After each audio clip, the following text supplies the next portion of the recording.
Hey guys, welcome back to the channel. I want to talk real briefly about this video that's on the State Boys YouTube channel, and it was published on October the 22nd, 2024. The title, as you can read for yourself, is Michigan Trooper Takes Out Drunk Wrong Way Driver and Receives a 30-Day Suspension. If he got suspended for 30 days for taking out a drunk driver, he must have done something incredibly reckless, right? Let's go ahead and watch the video, and then I'll give you my thoughts on what happened. Coming up on Eureka, Sarge. I'm going to take it out if I get a chance.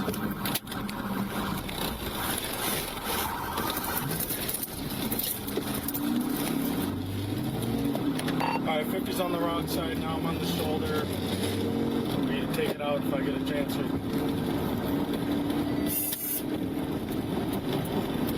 Okay.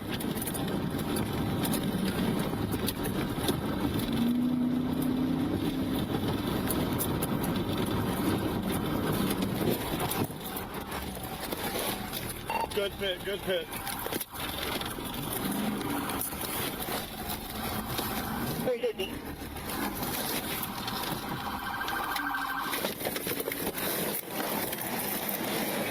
Out of the car! Out of the car, out of the car, out of the car! What? You're driving on the wrong side of the road! Out of the car! Oh my god! Oh my god! Hello? Hello? Put your hand behind your back. Put your hand behind your back. Oh my god! You're under arrest. I was just over there! 49 radio, we are secure with What's us. going on? You're under arrest. I was just over there! You were just driving the wrong side of the road forever. Alrighty, so there you have it. It was very quick, very painless, very professionally done. This trooper, in my opinion, put his life on the line and heroically stopped a drunk driver that was in danger of killing, I don't know, 1, 2, 3, 4, up to a dozen people. We know for a fact that drunk drivers are very dangerous people on the road. You put them the wrong way on the highway, and it's also incredibly dangerous. If you go to their video, which I'll go ahead and link in the description, you can scroll down, and he did a very good job in the description of this video of putting in all of the details about this particular incident. And the most discouraging thing is the fact that this trooper put his life on the line and was actually suspended for 30 days. The guy that created this video, I communicated with him and I asked him for the information about the suspension. I asked him for any documents that he might have, and I'll show you what he sent me. So he made a request for any disciplinary records about this particular incident, and this is what they sent. It's a completely redacted, completely useless information. But I'm going to go ahead and tell you what I believe is in these paragraphs. The first paragraph where it says description, it's going to just detail the incident. It's going to say trooper, whatever his name is, Lunguski, I guess that's his real name, was dispatched on a call about a wrong way driver on the freeway. He went the wrong direction, pitted the car, arrested the guy, whatever. That's going to be in the first part. The second part, the work rules violation, work rules violated. It's the clues are right here. It says sources told me that the trooper received a 30-day suspension for emergency driving without authorization and using excessive force by ramming the vehicle. Where's the picture at? So that's what it is going to say right here. Now, you watched the pit, and you're probably asking yourself, how was he suspended for emergency driving without authorization? And then the second count of excessive force. The emergency driving without authorization, I'm going to tell you that most pursuit policies across the country are generally the same. I'll go ahead and do this so I'm not here. And my policy, when it comes to wrong way drivers and OVI drivers, basically it says you're not allowed to pursue somebody.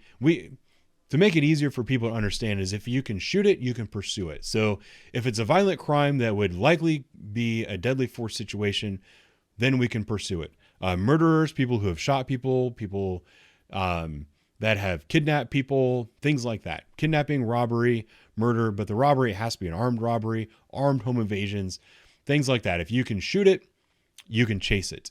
That also goes for people driving the wrong way on the freeway. If I can't chase you and you're going the wrong way in the freeway, then I also can't chase you going the wrong way on the freeway. An OVI is something that in my jurisdiction, I'm sure it's the same up in Michigan, I'm not allowed to pursue someone that I believe is driving drunk.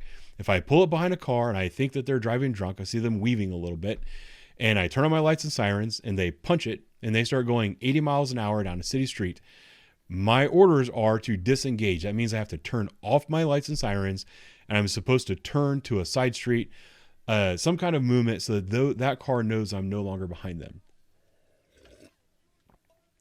I'm assuming Michigan State Police have a very similar rule, which means that if you suspect this guy is an OVI, and even at that time, they didn't know he was an OVI, they just know he's driving the wrong way on the freeway, which is a misdemeanor.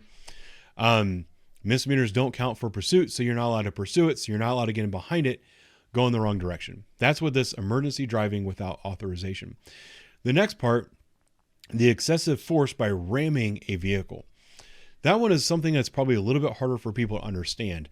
But when you go to pit a car, at least with my agencies, it'll say that the preferred speeds are between 15 and 45 miles an hour. I haven't read it very recently, but I'm pretty sure it's right about there.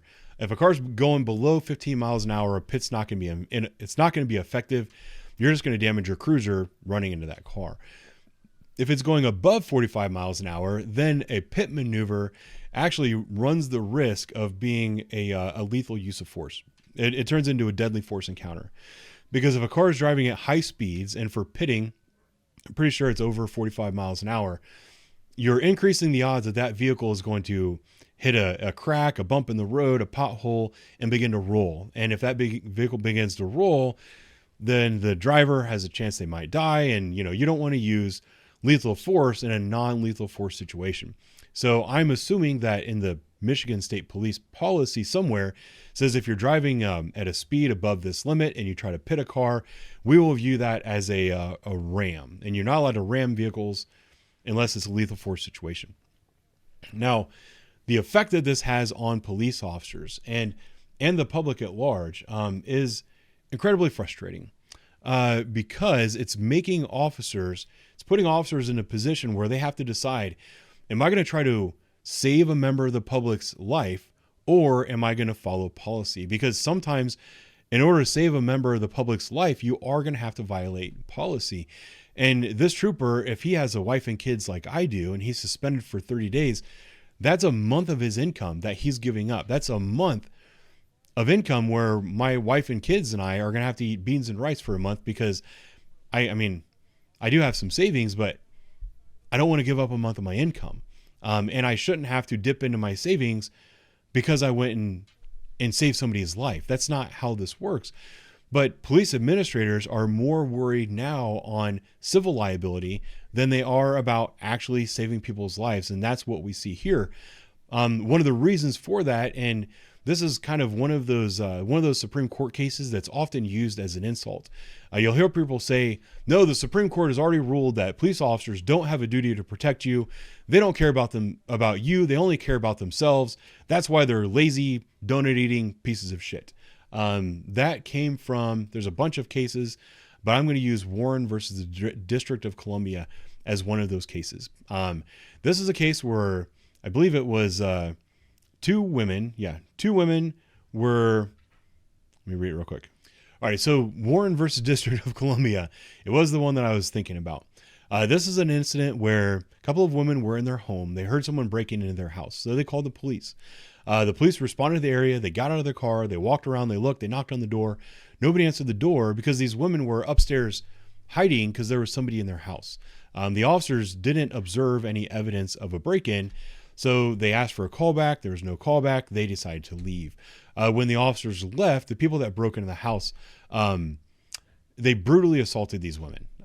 The women eventually went ahead and filed a civil rights lawsuit claiming that the police didn't do their job to protect the public, that we pay taxes so that these police officers can protect the public. The women called the police and the police failed to save them.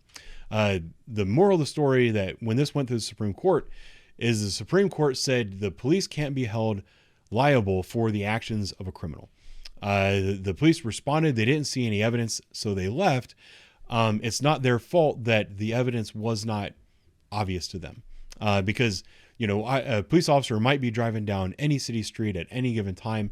There might be a crime going on in the house or in the backyard or in the side yard or somebody. And just because that officer doesn't see that crime doesn't mean that you can go ahead and file a civil rights lawsuit against that police officer. That's the moral of the story with that particular case. The way police administrators are going to look at this, they're going to say, listen, police officer can be in the area of a crime and not be held liable if they don't stop that crime. It's the actions of the criminal that the courts say they're the ones responsible for the crime. So the way a police administrator or police administration or political administration and a lot of these activists will say is, you know what, that officer is actually creating a larger danger to the public by pursuing that car on the wrong side of the road. So we don't want them to do that. We want you to parallel that car. So if the car's driving in the southbound and the northbound lanes, your job is to drive southbound in the southbound lanes and look over at your window and watch them. That's legitimately what these police administrators want us to do. They want us to try to get up ahead and throw spike strips.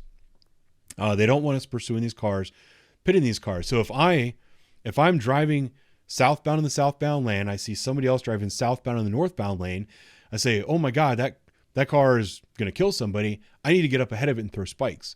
If I get up the road and I get in that turnaround, I throw spikes, but that car has a head-on collision with another car while I'm trying to get in position to spike them, then my department is not liable for any damages because I didn't cause the crash. The driver caused the crash. If I get behind that car and I've got my lights and sirens on and then it hits somebody head on, the agency is going to be found liable because a good attorney is going to prove in court based on past precedents that you created the environment where this car hit the other car head on. So now agencies are telling officers basically not to engage in these situations. It creates a conflict within the heart of every officer because we want to go out there and we want to protect the public. And often in order to protect the public, you're tiptoeing on that line of what is and what is not in policy. And sometimes you have a situation like what this trooper was faced with where he said, you know what? I know what the policy is, but I care more about saving people's lives than I do about violating policy. So damn it, I'm going to go save that person's life. He was rewarded for that by being suspended for 30 days. This is something that drives me absolutely crazy. I don't like the way the police administrations look at this. I think that these administrations and these city attorneys and these political people, they need to bite down and say, you know what? I want my police officers to go out there and do everything that they can to try to save people's lives. And if something happens in the meantime, something that was not foreseeable, something that we didn't expect, and the city is found liable, we'll pay for that liability. I think that there's more danger in letting someone like this person go free than there is for an officer getting out there professionally, expediently trying to stop that person's actions. I personally would have a very difficult time paralleling a car down the road and watching them run head on into a family of four. I would rather take the 30-day suspension. And I'm sure that this trooper would also rather have taken the 30-day suspension. The problem is now he's had a 1-day suspension for something, probably didn't wear his hat one day, and then a 2-day suspension, and then a 30-day suspension. So if this guy violates policy again in the next couple of years, there's a good chance he's going to face termination. Nobody should face termination because they went out on the road, risked their own life to protect the public. That's exactly what happened here. I think that's it for me today, guys. Thank you for watching. I'll talk to you soon.